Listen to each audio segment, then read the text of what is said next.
Oke, baik. Bismillahirrahmanirrahim. Assalamualaikum warahmatullahi wabarakatuh. Terima kasih kepada teman-teman sekalian yang telah mengklik video ini. Di sini saya akan membagikan salah satu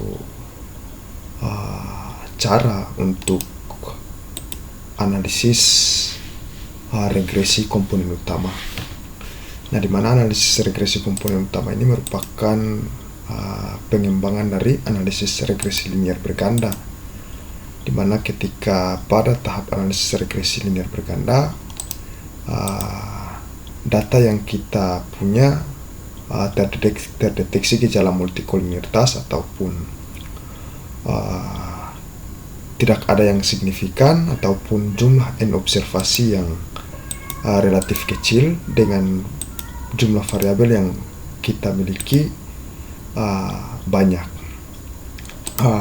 Di sini saya tidak perlu panjang lebar menjelaskan mengenai regresi komponen utama ataupun PCR dan juga analisis regresi. Saya rasa teman-teman sudah banyak memahami apa itu analisis regresi komponen utama ataupun regresi linear berganda, dan banyak sekali tutorial-tutorial yang sudah menjelaskan ini. Dan ada juga artikel-artikel yang membahas regresi komponen utama ini. Sebelum saya melanjutkan atau membagikan praktik analisis regresi komponen utama, alangkah baiknya kita melihat dulu tahapan dalam analisis regresi komponen utama atau principal component regression, di mana analisis regresi komponen utama atau PCR adalah menggabungkan principal component analysis PCA dan regresi linear berganda, dengan tujuannya adalah untuk mengatasi masalah multikolinitas dan mengurangi dimensi data tanpa kehilangan banyak informasi penting. Nah, di mana tahapan ini pertama pemilihan variabel awal, standarisasi data operasional, di mana data harus distandarisasi, kemudian melakukan PCA, pemilihan komponen utama didasarkan pada nilai eigenvalue lebih besar dari 1. Kemudian regresi linear, gunakan komponen utama untuk melakukan regresi linear. Interpretasi hasil, substitusi ke variabel asli, nah validasi model dan lain sebagainya. Teman-teman, langkah-langkah di sini ada langkah-langkah pahami hasil regresi komponen utama, identifikasi komponen. Pokoknya teman-teman searching saja di Google ataupun YouTube ataupun artikel-artikel di sekolah yang menjelaskan persamaan-persamaan PCR ini. Di sini saya hanya ingin mempraktikkan ataupun membagikan cara menganalisis regresi komponen utama atau PCR di software SPSS. Pertama-tama kita siapkan data dulu. Di sini data yang saya gunakan adalah data hasil data unit usaha perikanan dengan variabel bebasnya 7 dan variabel terikatnya ada 1, 2, 3, 4, 5, 6, 7 dan variabel terikat. Pertama-tama kita copy dulu variabel data hasil tangkapan perikanan, kemudian kita lalu pastikan di sini. Kita pastikan di sini.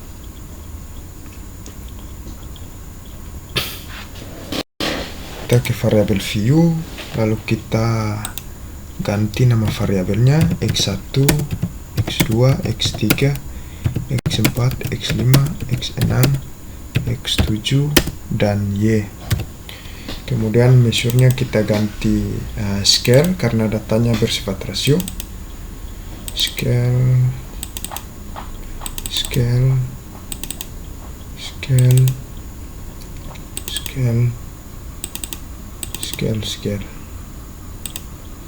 Oke, kita ke analisis. Pertama-tama kita ke analisis regresi. Tujuannya untuk mengecek apakah data ini memiliki multikolinialitas atau tidak. Kita ke dependen, kemudian ini kita Ctrl A, lalu kita ke dependen. Kita centang collinearity diagnostik untuk mengecek apakah variabel-variabel bebasnya terdeteksi gejala multikolinialitas atau tidak. Kemudian kita OK.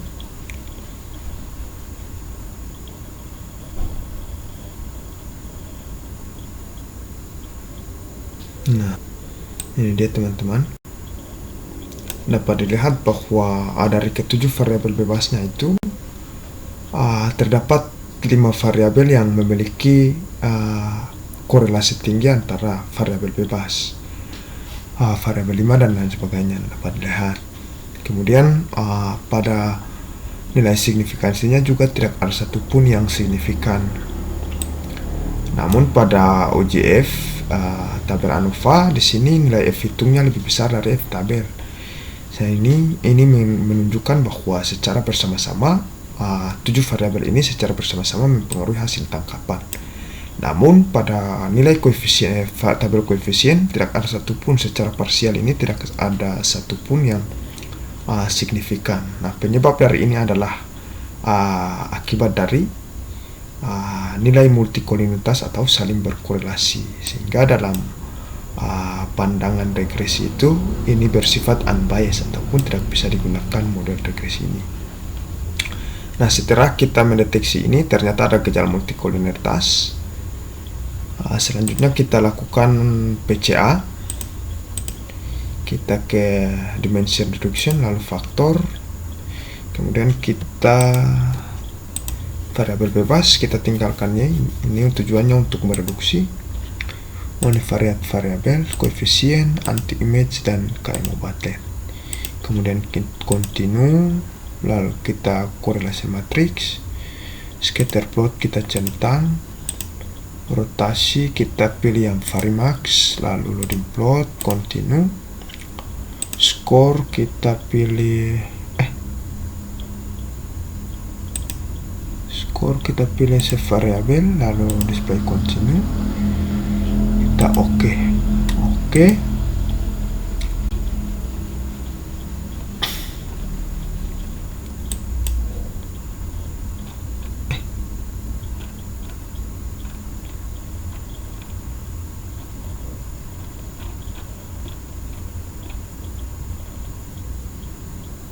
Nah, ini sudah keluar. Teman-teman dapat dilihat bahwa nilai KMO battles-nya sudah layak untuk dianalisis lanjut. Kemudian commonalities-nya X1 menyumbang sebesar 8,89 dan lain sebagainya. Nah, ini ternyata juga telah berhasil direduksi menjadi 2 komponen utama atau 2 PC, di mana proses pembentukan 2 komponen ini didasari oleh nilai eigenvalue lebih besar dari 1. Dapat dilihat bahwa komponen 1 dan komponen 2 memiliki nilai total eigenvalue lebih besar dari 1, dengan jumlah kumulatif yang dapat direpresentasikan dari kedua komponen ini sebesar 83,440%. Nah, ini beberapa artikel sudah menjelaskan bahwa jika sudah mencapai 83%, maka data ini cukup representatif dalam menjelaskan data tersebut. Kemudian scatter plot juga dapat dilihat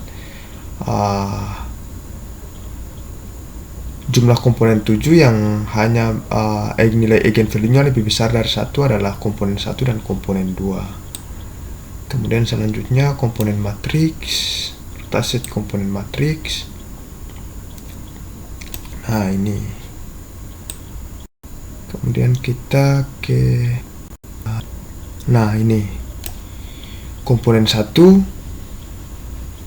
di mana komponen untuk melihat variabel-variabel apa saja yang termasuk pada komponen 1 dan komponen 2 dapat dilihat pada komponen plot rotasi, hasil rotasi dari metode varimax.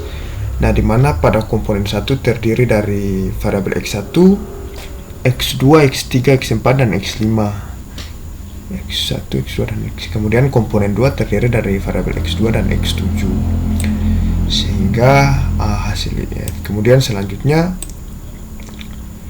kita berhasil mereduksi dari 7 variabel tadi menjadi 2 komponen utama. Selanjutnya kita regresikan dengan variabel terikat. Regresi